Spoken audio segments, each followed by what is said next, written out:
wanted monsters, you got monsters.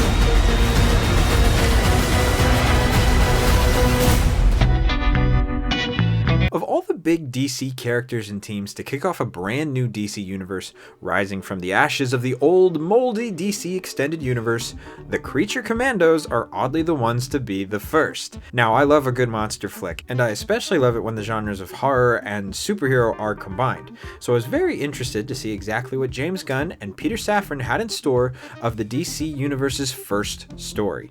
And boy, did I get exactly what I expected. Cinema! Ironically, Creature Commandos, for as unknown as they are, really kicks off the DC universe in the right direction. It's action-packed, exciting, scary, silly, horny, to be frank, and surprisingly, very, very dark. Debuting on Max on December 5th, 2024, James Gunn creates another ragtag group of underrated comic book characters teaming up in rude and crude ways to save the world.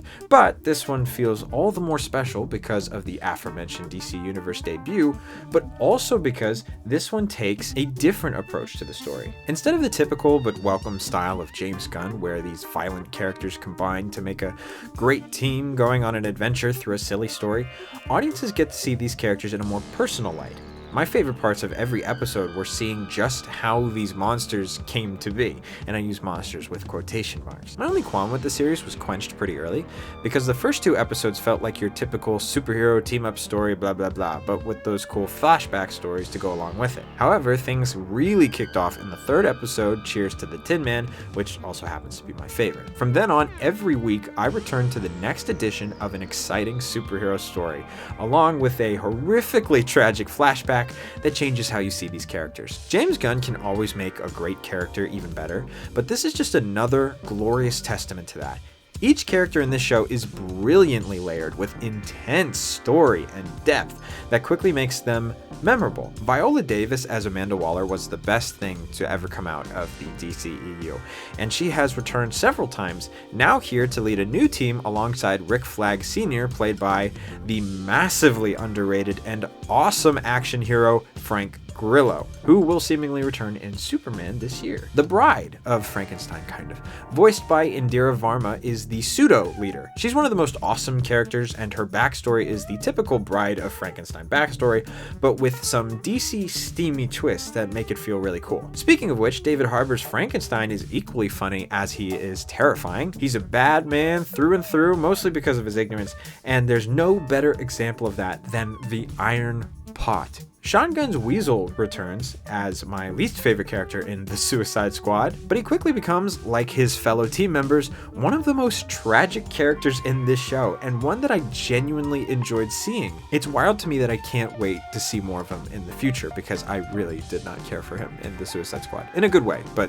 like, ew. Sean Gunn also plays G.I. Robot, a character I wasn't expecting to see go so soon, although I did figure he would come back anytime because he's a robot. I thought he was my favorite character until I saw how great and story-filled every character was. It's just that I think he was the first that really connected with me. And his action scene where he goes out, boy, what a moment.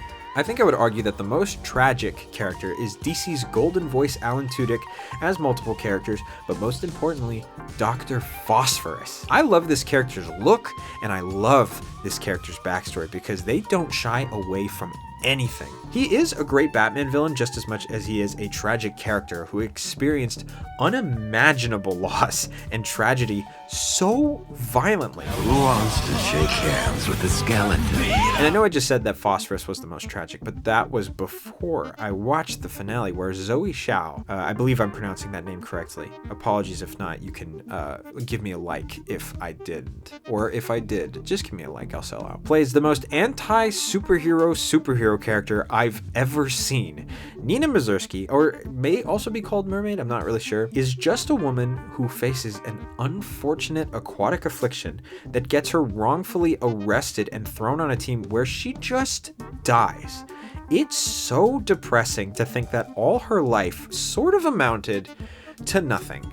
my gosh, the finale hit hard. It's so dark, and these characters being as dark as they are adds to the idea that this show is the anti-superhero show. It has all the same story beats and tropes of a great superhero team up, but has all the twists and turns fans didn't see coming, like half of the team dying, or a more quiet ending than what fans have seen before. Now, the only somewhat reasonable criticism I've seen a lot related to the show is how these characters are quote-unquote villains of circumstance. And while I understand this criticism, like all of them are accidentally created and then forced into these roles of being a criminal and all that stuff, and I do believe it's a bit different. Shows like Penguin and Agatha All Along arguably broke the stereotype that the villains we've come to know and love are actually not that bad or whatever when they have their own focused project. Creature Commandos sort of follows in those footsteps, and I'd also say that the Creature Commandos as a team, like the Suicide Squad, are considered villains due to their monstrous appearances, which I think adds an extra layer of intrigue. And even with their tragic and reasonable backstories, they still pursue their villainous reputations, or at least most of them. Dr. Phosphorus, for example, had an unimaginably dark origin story,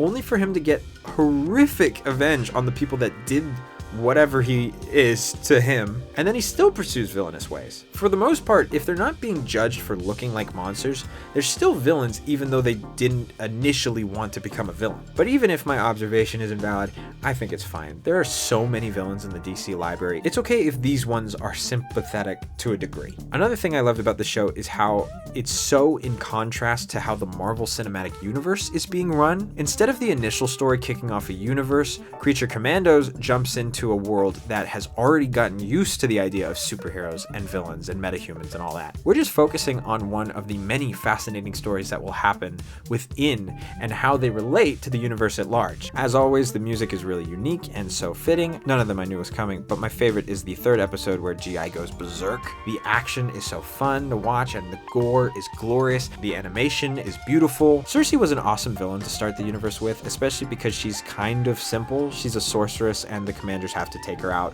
before she gets to the princess. What makes it interesting is the twist that the princess herself might be the problem all along, which sends the series into a whole new exciting way, and I hope to see more future stories with Cersei in the future. And speaking of those future stories, the finale wraps everything up in a nice bow. I cannot wait for more stories with this group, especially with the newly teased roster. I'd say that my favorite episodes were the ones in the middle, honestly. I just really loved getting to know these characters, so when it came time to tell the present day story, I kind of already knew what was kind of going to go on. But for the first DC Universe story to be told, if we're not counting the Suicide Squad and Peacemaker, it's a banger. 5 stars, Angel, 5 stars.